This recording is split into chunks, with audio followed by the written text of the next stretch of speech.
Everyone हामी चाहिँ business statistics study गरिरहेका छौँ र मेजर अफ सेन्ट्रल टेन्डेन्सी च्याप्टरमा थियौँ र मेजर अफ सेन्ट्रल टेन्डेन्सीको एउटा इम्पोर्टेन्ट यहाँनिर मेजर अफ सेन्ट्रल टेन्डेन्सी भनेको हाम्रो के हुन जान्छ त एरिथमेटिक मिन हो है।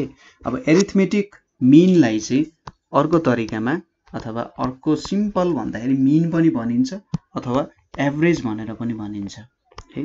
मिन अथवा एभरेज भनेर भनिन्छ र यसको सिम्पल डेफिनेसन भनेको के हुन्छ त भन्दा average of a given set of observations अथवा यहाँनिर हामीले के भन्न सक्छौँ एरिथमेटिक मिन भनेको चाहिँ sum of observations divided by their number भन्न खोजेको जतिवटा अब्जर्भेसन्स छन् त्यो सबै अब्जर्भेसन्सलाई सम गर्ने र कति टोटल नम्बर अफ अब्जर्भेसन्स कतिवटा छन् त्यसले डिभाइड गर्नु नै के हो त एरिथमेटिक मिन हो।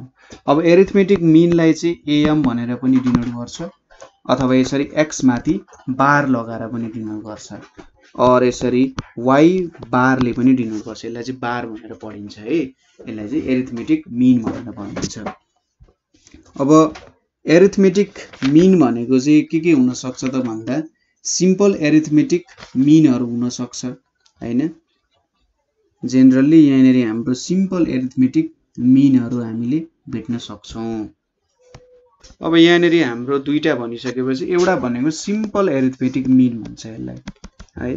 एउटा भनेको सिम्पल एरिथमेटिक मिन भयो र दोस्रो भनेको चाहिँ वेटेड एरिथमेटिक मिन भन्छ। मैले एरिथमेटिक मिनलाई एएम लेखे। सुरुमा चाहिँ हामीले सिम्पल एरिथमेटिक मिन को बारे स्टडी गरौँ, सिम्पल एएम को बारे। अब यहाँनिर के हुन जान्छ त भन्दा सिम्पल एएम मा हामीसँग सपोज लेट अब्जर्भेसन्स बी अथवा हाम्रो डेटाहरु भनेको के छ भन्ने कुराहरु हेरौँ। Late observations be x1 x2 x3 हुँदै हुँदै xn वटा डेटा छ हैन। भनेपछि total number of data is equals to n छ हैन। यहाँ जम्मा जम्मी n वटा नम्बर छ, त्यसैले n वटा के भयो त डेटा भयो है। र अब यसको हामीले एरिथमेटिक मिनहरु भेट्नु पर्यो। ठीक छ, यसको हामीले एरिथमेटिक मिनहरु भेट्नु पर्यो भने कसरी भेट्न सक्छौं भन्ने कुराहरु आउँछ। अब यहाँ भित्र पनि आफ्नै खालको सब डिभिजन्सहरु हुन्छ। अब जेनरली हामीले यो एउटा सिरिज भनेर लिन्छौं। जेनरली हामीसँग तीन प्रकारको सिरिज हुन्छ। इन्डिभिजुअल हुन्छ, अहिले सुरुमा हामी इन्डिभिजुअल हेरौं। अरु भनेको डिस्क्रिट र कन्टिन्युअस सिरिज हुन्छ। हामीले क्लासिफिकेसन एन्ड ट्याबुलेसन अफ डेटामा पनि इन्डिभिजुअल सिरिज, डिस्क्रिट सिरिज र कन्टिन्युअस सिरिजको डिफरेन्सेसहरु चाहिँ बनाएको थियौं है।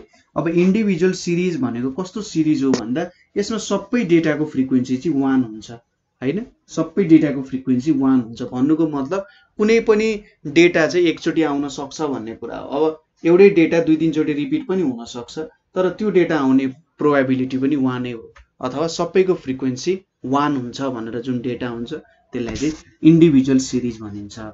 अब इन्डिभिजुअल सिरिजको एरिथमेटिक मिन भेट्ने तरिका पनि बेग्ला बेग्लै छ। यस भित्र हामीले अब सबै सिरिजमा तीनवटा तरिका छ। एउटा डाइरेक्ट मेथड, एउटा सर्टकट मेथड र अर्को स्टेप डेभिएसन मेथड हुन्छ र हामी तीनवटै सिरिजमा कसरी युज गरिन्छ भन्ने कुराहरु हेर्छौं। पहिलो छ डाइरेक्ट मेथड। इन्डिभिजुअल सिरिजमा डाइरेक्ट मेथड छ। अब यो चाहिँ तपाईले बिर्सिनु भएन, अब्जर्भेसन्स र डेटा बिर्सिनु भएन। सो यसको एरिथमेटिक मिन लाई यसरी x बार लेखियो भने के हुन्छ सम अफ अल अब्जर्भेसन्स, जतिवटा अब्जर्भेसन्स छ त्यसको सबै sum divided by total number of observations भयो। अथवा यसलाई के पनि लेख्न सकिन्छ समेसन x बाइ n भनेर पनि पढिन्छ यसलाई है। यसलाई चाहिँ समेसन x भनेर भन्छ। समेसन x ले यो सबै नम्बरको समलाई रिप्रेजेन्ट गर्छ।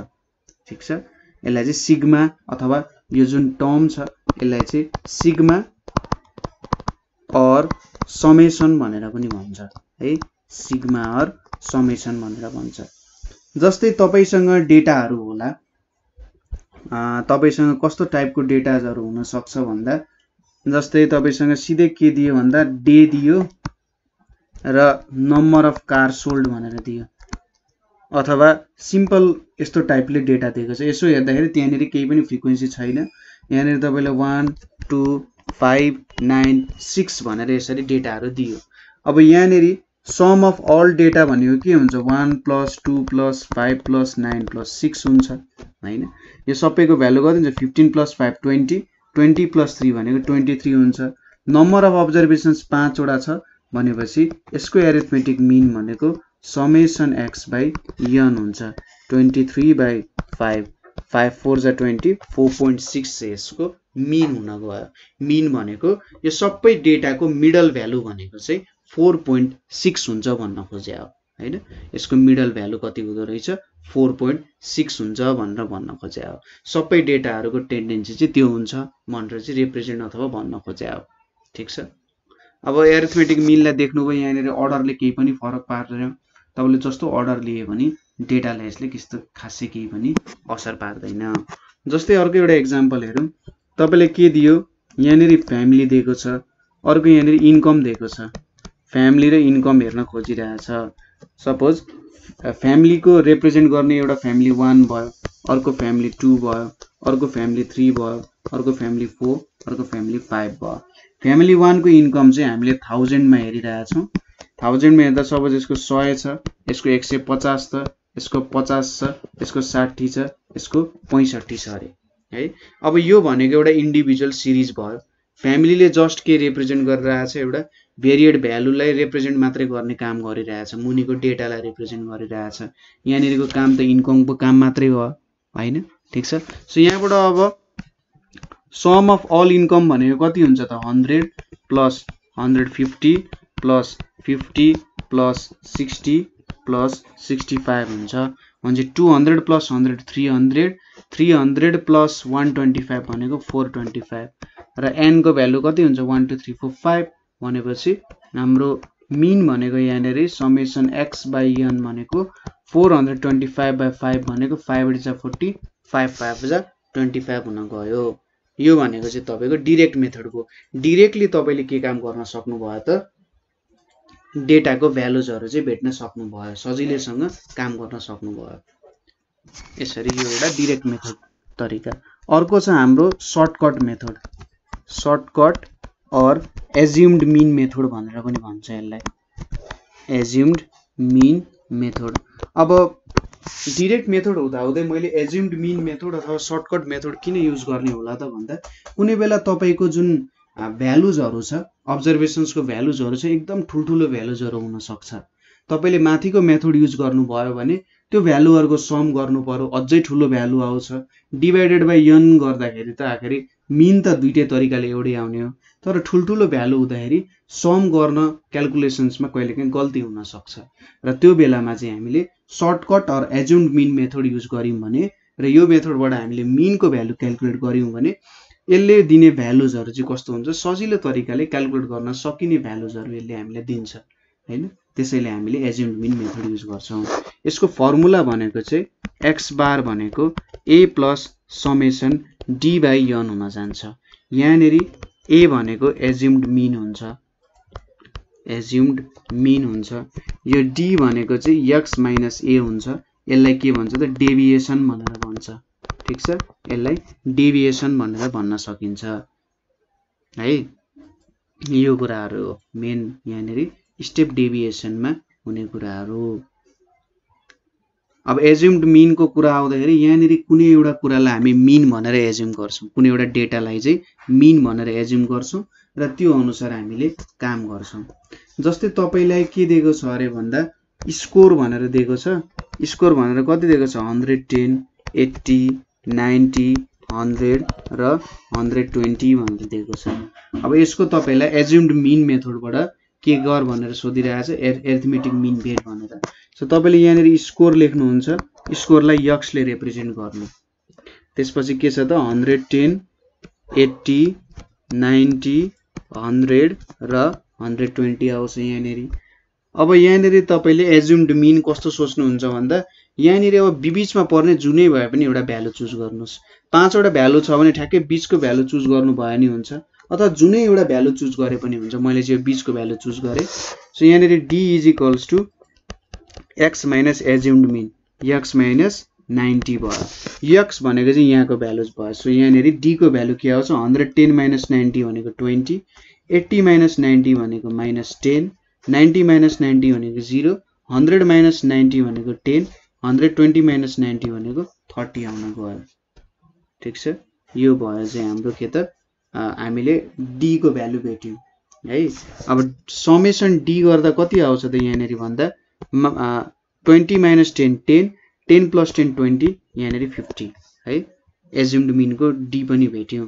अब यहाँनिर a को भ्यालु कति छ 90 छ, समेसन d भनेको कति छ 50 छ र n को भ्यालु कतिवटा अब्जर्भेसन छ त यहाँ 5 वटा अब्जर्भेसन छ भनेपछि यहाँनिर मिन भनेको के हुन्छ a plus summation d by n, a को भ्यालु 90, d को भ्यालु 50 बाइ 5 भनेपछि 90 प्लस 10 भनेको 100 आउन जान्छ। तपाईले सिधै ओरिजिनल मेथडबाट गर्नु भए पनि हेर्नुस् त 110 प्लस 80 भनेको 190, 190 प्लस 100, 190 प्लस 90 भनेको 280, 280 प्लस 120 भनेको 400, 400 प्लस 100 भनेको 500 हैन। भनेपछि समेसन x भनेको 500 आउने रहेछ। टोटल नम्बर अफ अब्जर्भेसन्स 5 छ भनेपछि मिन भनेको कति आयो त समेसन x बाइ n भनेको 500 डिवाइडेड बाइ 5 भनेको 100 आउने भयो। त्यसैले दुईटैले मिन एउटै दिने हो। तर यहाँनिर त हामीले ठुलठुलो क्याल्कुलेसन्स गरिराख्नु परेन। हेर्नुस् त a को भ्यालु 90, d 50, यो 5 भने चाहिँ एकदम सजिलो तरिकाले हामीले काम गर्न सक्यौं नि हो। यो भयो हाम्रो एज्युम्ड मिन अथवा सर्टकट मेथड चाहिँ यसरी गर्ने। एउटा एज्युम्ड मिन सम्झिने, एज्युम्ड मिन सम्झेर तपाईले चाहिँ d is equals to x minus a गरेर डेभिएसन भेट्ने र डेभिएसन को सम निकाल्ने। त्यसपछि अर्को मेथड भनेको के आउँछ step deviation or coding method भनेर आउँछ है। Step deviation or coding method भनेर आउँछ। अब यहाँनिर अझै पनि तपाईको कुनै बेला सर्टकट मेथडले पनि सानो भ्यालु नदेला। अझै सर्टकट मेथड भन्दा तपाईले सानो भ्यालुज को अपेक्षा छ भने तपाईले step deviation or coding method use गर्नुहुन्छ। थोरै मात्रामा फर्मुलामा चेन्ज हुन्छ। मिन भनेको assumed mean plus summation d dash by n into h हुन्छ। अब यहाँनिर a भनेको एज्युम्ड मिन भयो, d ड्याश को भ्यालु के हुन्छ भन्दाखेरि x minus a by h हुन जान्छ। यो h भनेको चाहिँ यहाँ कस्तो भ्यालु भने कमन फ्याक्टर को भ्यालु हुन्छ। कमन फ्याक्टर को कुरा ठ्याक्कै हामीले प्रब्लममा जाँदा हेर्छौं है। अब यहाँनिर हेरौं, सपोज हाम्रो डेटा अहिलेकै स्कोर वाला डेटा लियौं ताकि हाम्रो एन्सर कम्पेयर गर्न सक्यौं। यहाँनिर 110 छ, 80 छ, 90 छ, 100 छ र 120 छ। अब d ड्याश को भ्यालु हामीले क्याल्कुलेट गर्नुपर्ने छ हैन। सुरुमा हामीले x माइनस एज्युम्ड मिन, मैले नयाँ एज्युम्ड मिन लिम न त ल मैले 80 लिए अरे भनेपछि यो भनेको x माइनस 80 भयो। 110 माइनस 80 भनेको कति आउँछ 30 आउँछ। 80 माइनस 80 0, 90 माइनस 80 10, त्यसैगरी 100 माइनस 80 भनेको 20 र 120 माइनस 80 भनेको 40 आयो। अब यहाँनिर d ड्याश भनेको x minus a by h छ। अब h भनेको हामीले के भन्यौं यसको एउटा कमन भ्यालु। कमन भ्यालु भनेको जुन यो स्कोर छ नि, यो स्कोर को सबै नम्बरहरुलाई कुन चाहिँ एउटा यस्तो नम्बर छ सबसे ठूलो नम्बर भेट्नु पर्यो तपाईले। सबसे ठूलो नम्बर जसले सबैले इक्वली डिवाइड गर्न सक्छ। ठीक छ, यसलाई चाहिँ कमन फ्याक्टर भन्नुको मतलब यो सबै स्कोर को भ्यालुहरु जति छ त्यो भ्यालुहरुलाई सबैलाई इक्वली डिवाइड गर्न सक्ने अथवा इक्वली भन्न खोजेको विदाउट रिमाइन्डर डिवाइड गर्न सक्ने सबसे ठूलो नम्बर भनेको कुन हो भन्दाखेरि 10 हो। त्यसैले यहाँनिर h को भ्यालु 10 हुन्छ। 10 ले चाहिँ सबै 5 वटा नम्बरलाई इक्वली डिवाइड गर्न सक्छ भनेपछि 30 डिवाइडेड बाइ 10 यो भनेको त x माइनस 80 डिवाइडेड बाइ 10 भयो। 30 माइनस 30 बाइ 10 भनेको 3, 0 बाइ 10 भनेको 0, 10 बाइ 10 भनेको 1, 20 बाइ 10 भनेको 2, 40 बाइ 10 भनेको 4 आउँछ। ठीक छ, भनेपछि अब यो d ड्याश को सम भनेको कति आउँछ 4 + 2 6, 6 + 1 7, 10 आयो हैन। अनि हाम्रो d ड्याश को भ्यालु 10 छ, एज्युम्ड मिन को भ्यालु 80 छ, h को भ्यालु 10 छ, त्यसैगरी n को भ्यालु 5 छ। अब हामीले यहाँबाट के क्याल्कुलेट गरौं मिन क्याल्कुलेट गर्यौं भने a प्लस समेसन सरी एफटी ड्यास हुँदैन, यहाँनिर d dash by n into h हुन जान्छ। एज्युम्ड मिन भनेको 80 छ, 10 डिभाइडेड बाई 5 इन्टु 10 आउन गयो हैन। सो यहाँनिर 5 2 जा 10 भयो, 80 प्लस 20 भनेको कति आयो त 100 आउन गयो नि। सो हाम्रो मिन हामीले भेट्यौँ। तर यहाँनिर हेर्नुहोस् त 20 10 को क्याल्कुलेसन गरिराख्नु परेको थियो, यहाँनिर त सिधै हामीले सिंगल डिजिटमा मात्रै क्याल्कुलेसन गर्यौँ र अरू त मल्टिप्लिकेसन गरेर एउटा नम्बरसँग मल्टिप्लिकेसन गर्दा खासै धेरै ठुलो फरक आइराख्दैन हैन। यो एउटा के भयो त हाम्रो इन्डिभिजुअल सिरिजमा भयो। अब इन्डिभिजुअल सिरिज त तपाईहरुले बुझिहाल्नुभयो, यहाँनिर के हुँदो रहेछ त यसको भ्यालु सबैको फ्रिक्वेन्सी सेम हुँदो रहेछ। अब डिस्क्रिट र कन्टिन्युअसमा के हुन्छ, फ्रिक्वेन्सी के हुन्छ, बेग्ला बेग्लै नै हुन जान्छ। सो यहाँनिर हामीले एरिथमेटिक मिन क्याल्कुलेट गर्यौं इन्डिभिजुअल सिरिजमा। सो यहाँनिरसम्म केही कन्फ्युजन भयो, बुझ्नु भएन भने हामीलाई सोध्न सक्नुहुन्छ है, अथवा कमेन्ट गर्न सक्नुहुन्छ, अथवा 9849595 895 मा कल गर्न सक्नुहुन्छ। So thank you for watching.